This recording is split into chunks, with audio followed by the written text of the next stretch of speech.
When rangers at a wildlife reserve on the border of Kenya and Tanzania discovered a giant gorilla standing over a dying lion trapped in a poacher's snare, they braced for the worst-case scenario.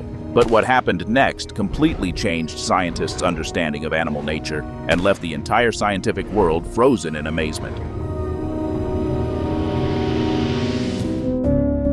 Blood slowly spread across the dusty ground. The mighty lion, once the proud ruler of these lands, now lay helpless, his powerful paw mangled by the ruthless metal teeth of the trap. Each breath came with incredible difficulty for the weakened predator.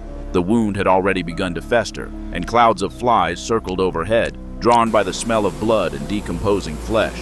Morning mist gradually dispersed over the valley when a massive shadow emerged from thick undergrowth. An enormous silverback gorilla slowly approached the wounded lion.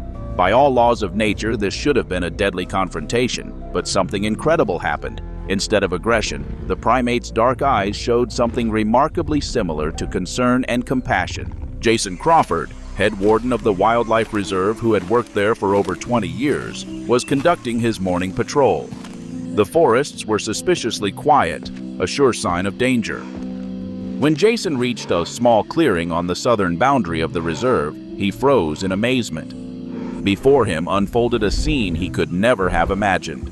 A huge male gorilla, whom the rangers knew as Atlas, stood beside a large lion whose paw was caught in an old-style steel trap. These cruel devices had been banned by international conventions back in the 1990s, but poachers continued using them due to their cheapness and effectiveness. Most astonishing wasn't the mere fact of their proximity, but the gorilla's behavior. Atlas showed no signs of fear or aggression. Instead, he periodically looked around as if seeking help, and sometimes carefully touched the trap's metal mechanism, trying to understand its design.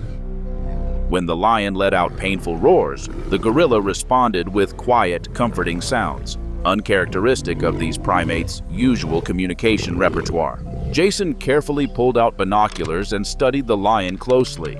This was a magnificent young male with a thick, dark mane and a distinctive long scar crossing his right eye. Suddenly, the warden remembered a story from 7 years ago, when local authorities shut down a major poaching operation dealing in illegal exotic animal trade. Among those rescued were a small gorilla infant and a lion cub with a characteristic scar above his right eye. The babies were kept in neighboring cages at the rehabilitation center, and they played with each other through the bars despite their species differences. At the time, it seemed like just a sweet coincidence, but now it took on completely new meaning. Perhaps this childhood friendship left such a deep mark in their memory that even years after returning to the wild, they could recognize each other. Wasting no time, Jason contacted base and called for a veterinary team. 15 minutes later, Dr. Amara Kesete arrived with a group of rangers. Seeing what was happening, everyone froze in amazement. Many had spent decades in the wild, but had never observed anything like this. Atlas stepped back slightly at the sight of humans, but didn't leave. His posture showed wariness, but also something that could be called expectation of help. The team began the complex operation to free the lion. Amara administered a tranquilizer to the animal, while rangers prepared special tools to remove the trap. The work required extreme caution. The metal jaws had deeply penetrated flesh, damaging tendons and possibly bone.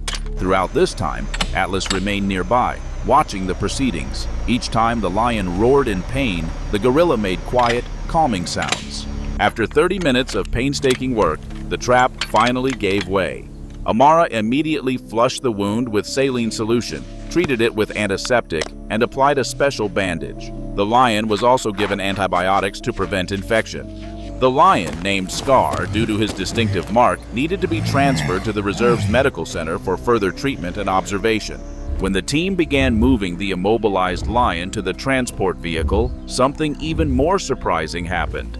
Atlas rose and walked alongside the stretcher, as if accompanying his friend. At the vehicle, he placed his enormous hand on the edge of the truck bed in a gesture that looked almost like a human farewell. In the following days, Atlas's behavior continued to amaze observers. Each morning, the huge gorilla appeared at the medical center's boundary and sat there for hours, gazing toward where Scar was located. Sometimes he brought fruit and left it by the fence. When Scar was moved to an outdoor enclosure for rehabilitation, the two animals resumed their communication through the barrier, exchanging sounds and gestures. The publicity brought the reserve not only scientific recognition, but also much-needed financial support. Leading zoologists from around the world requested access to observation data. Donations began flowing in from private individuals and conservation organizations. However, the increased attention also attracted unwanted guests. Poachers doubled their efforts to kidnap the famous lion, whose price on the black market now reached hundreds of thousands of dollars. 3 weeks later, a group of armed poachers infiltrated the reserve territory, intending to kill Scar and sell his remains to trophy collectors. That night, an event occurred that finally convinced scientists of the unique bond between lion and gorilla. Atlas, somehow sensing danger, brought his group to protect his friend. 4 powerful male gorillas attacked the poachers with such coordination and determination they resembled a military unit. They didn't kill the men, but effectively neutralized the threat, giving rangers time for backup. After this incident, an unprecedented decision was made to create a special territory where Scar could live among Atlas's group. The experiment of integrating a lion into a gorilla community contradicted all scientific understanding, but results exceeded the boldest expectations. One of the main problems was feeding the predator among herbivorous primates. Rangers brought Scar fresh meat twice daily at a distance from the gorilla group, and between feedings, he hunted small rodents, showing no aggression toward the primates. Scar not only coexisted peacefully with the primates, but became a full member of their family. Gorilla babies played with him, climbing on his back and tugging his mane, while he patiently endured these antics. Adult animals accepted his presence naturally. Scar even began showing protective instincts toward the group's young. Research on this unique group's behavior continues to this day. Data collected by the reserve team has already formed the basis for numerous scientific publications in leading zoological journals. The case of Scar and Atlas forced a reconsideration of concepts about animal social intelligence and their capacity for interspecies empathy. The story showed that even in the wild, where survival of the fittest rules, there's room for something greater. The friendship between lion and gorilla proved that compassion and mutual aid aren't exclusively human qualities, but exist in nature, overcoming barriers of species and instincts. This incredible bond reminded humanity that the greatest lessons of kindness can come from those we consider wild creatures.